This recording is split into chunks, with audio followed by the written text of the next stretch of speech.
तो स्वामी जी आपके साथ इस जानदार शानदार यौगिक सेशन की शुरुआत तो हो ही चुकी है, लेकिन एक तस्वीर है जो मैं दर्शकों के सामने रखना चाहती हूँ, जो आजकल खूब वायरल हो रही है। इसमें बताया जा रहा है कि बाहर पहने जाने वाली जूतियाँ, जूते, चप्पलें, इसके तलवों से बैक्टीरिया, एलर्जेंस और पेस्टिसाइड्स के साथ साथ माइक्रोप्लास्टिक और गंदगी घर के अंदर आ जाती है। अब देखिए, हमारी तो परंपरा में ही ये रहा कि बाहर के जूते बाहर ही खोल के फिर घर के अंदर आने का हमेशा से एक रिवाज रहा है। हालांकि मॉडर्न होती हुई दुनिया में बहुत सी चीजें बदली हैं, लेकिन अभी भी घरों में इसी तरीके का रिवाज है। लेकिन अब जो लोग घर लेकर आ जाते हैं गंदे जूते, वो क्या क्या लेकर आ जा रहे हैं। खास तौर पर इकोलाई जैसी बैक्टीरिया, यूरिन इन्फेक्शन और फिर किडनी तक पहुंचने वाली परेशानी की वजह बन सकती है। तो स्वामी जी, एक जूता या एक चप्पल, उसके तलवों में लगी हुई ये गंदगी कितनी खतरनाक हो सकती है? ये तो सच में मैंने भी कभी ध्यान नहीं दिया था। शुचिता की दृष्टि से जरूर हमने इस चीज को देखा कि वैसे हमारे खड़ाऊ देखो, ये बढ़िया है। इसमें जो है हमारे पैरों में देखो, मुझे तो नहीं पता था आज विषय क्या रहेगा व्यस्तताओं के बीच में, क्योंकि निरंतर मेरी यात्रा चल रही थी। लेकिन जो है आपको एक बात बताते हैं, ये जो हमारी खड़ाऊ है ना,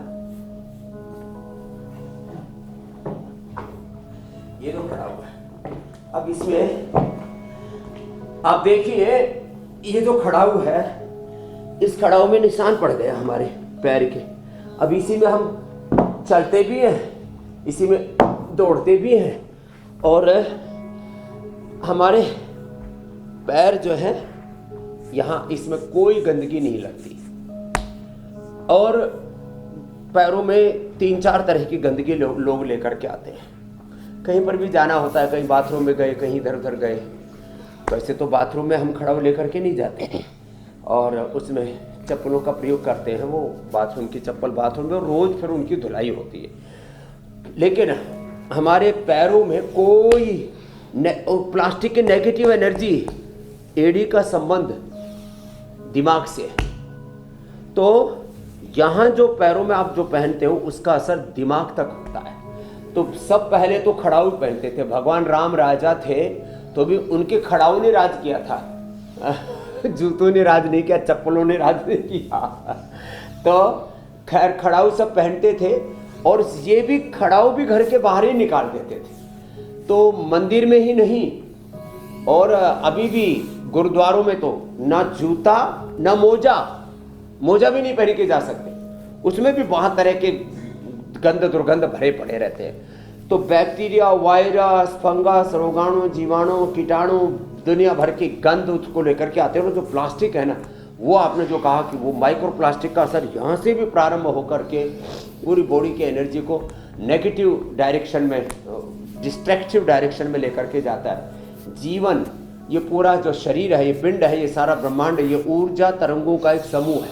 और इसमें ये सारी नेगेटिव ऊर्जा ये भी घर में लेकर के जाते हैं। फिर तमाम तरह की दुर्गंध भी लेकर के जाते हैं, और कीटाणु, रोगाणु, विषाणु भी लेकर के जाते हैं। तो ये तो आज से मैं सभी इंडिया टीवी के दर्शकों से ये आह्वान करूंगा, सभी हमारे योगी आत्मा जो सुबह सुबह जुड़ जाते हैं हमारे साथ, और इसमें विधायिका, कार्यपालिका, न्यायपालिका से लेकर के देश के सारे वो शक्तिशाली, प्रभावशाली, विवेकशील आत्मा जुड़ते हैं। उन सबसे भी मेरा आह्वान है, भाई आप अपने घर के अंदर जूता चप्पल लेकर के नहीं जाइए। घर के जूता चप्पल सैंडल सब बाहर निकालिए, और मोजे भी उसी में डाल करके फिर घर के अंदर जाइए। किसी को बहुत दुर्गंध आता है तो थोड़े दिन गोधन अर्क ले लेना। ये गोधन अर्क और नीम, कायकल्पट्टी आदि सुबह ले लेना, पूरा शरीर शुद्ध हो जाएगा, दुर्गंध नहीं आएगी, पसीने में भी दुर्गंध नहीं आएगी।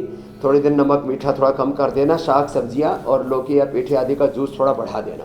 तो जूते, चप्पल, मोजे आदि सब बाहर निकाल करके घर के अंदर, अब घर के अंदर जो है कपड़े के बने हुए आजकल जो है वो आ जाते हैं। आज 5 स्टार होटलों में भी देते हैं, वो कपड़े के बने हुए जो है उनको तो आप घर में सामान्य रूप से इस्तेमाल कर सकते हैं, या फिर अंदर कम से कम बाथरूम वाले जो चप्पल है वो बाथरूम के अंदर ही यूज करें, और उसमें भी ऐसे चप्पल यूज करें जिसमें फिसले नहीं। बस ये बात ठीक है स्वामी जी, कई मामलों में जो हमारे पारंपरिक घर हुआ वैसे करते सामान्य थे रूप ना, से जी जी, घर के अंदर चप्पलों की जरूरत ही कहाँ पड़ती है बाथरूम को बस छोड़कर। मैं वही जी कहने मेरी वाली बहन। थी स्वामी जी कि